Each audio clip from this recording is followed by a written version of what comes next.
दिल्लीमधून fund कसा आणायचा हे आपल्याला माहिती आहे. परभणीचा विकास करण्यासाठी आलोय असं विधान जानकरांनी केलंय. पाणी, आरोग्य, शेती, युवक अशा प्रश्नांवर भर देणार असल्याचं जानकरांनी सांगितलंय आणि त्यांच्याशी बातचीत केली आमचे प्रतिनिधी गजानन देशमुख यांनी.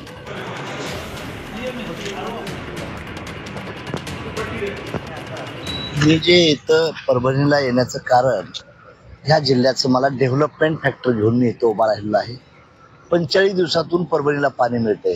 ते स्वच्छ आणि शुद्ध पाणी दिवसाला कसं मिळेल हा मी प्रयत्न करणार आहे.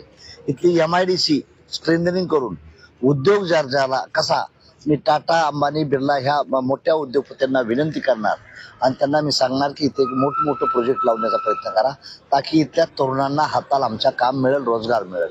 आणि त्याच दृष्टीनं मेडिकल हब, एखादा माणूस आजारी पडला तर त्याला लांब कुठं हैदराबादला जावं लागतं, ती सिस्टम बंद करून मला इथल्या परभणीकरांना अमृत नोनी आर्थो प्लस, ये एक प्रूवन फॉर्मूला. इसमें मौजूद नोनी फल के गुण और आयुर्वेदिक जड़ी बूटियां शरीर को जरूरी पोषक तत्व देने के साथ साथ हड्डियों और जोड़ों के घिसने, उनमें होने वाले सूजन और दर्द को रोकने में मदद करता है. दर्द मुक्त जीवन के लिए अमृत नोनी आर्थो प्लस. स्वतःच आरोग्य सुधारण्यासाठी जी काही सुविधा देण्यासाठी एक मोठं मल्टी स्पेशालिस्ट हॉस्पिटल कसं उभं राहील, कमी दरात, एकदम मला वाटतं निग्लिजिबल रेट असतील अशा लेवलचं.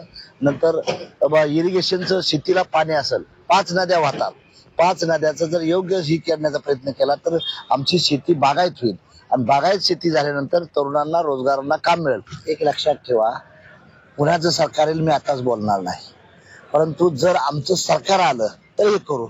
आम्ही खासदार जरी झालो तर कुठलाही पंतप्रधान झाला तर त्याला अडचणी आणायची भूमिका करू. तेवढी काही काळजी करू नका, कारण मला फंड मिळण्याचा, फंड काढून घ्यायचा मला चांगला अधिकार आहे. Video journalist Ganesh Gajanan Deshmukh, Zee Media, Parbhani.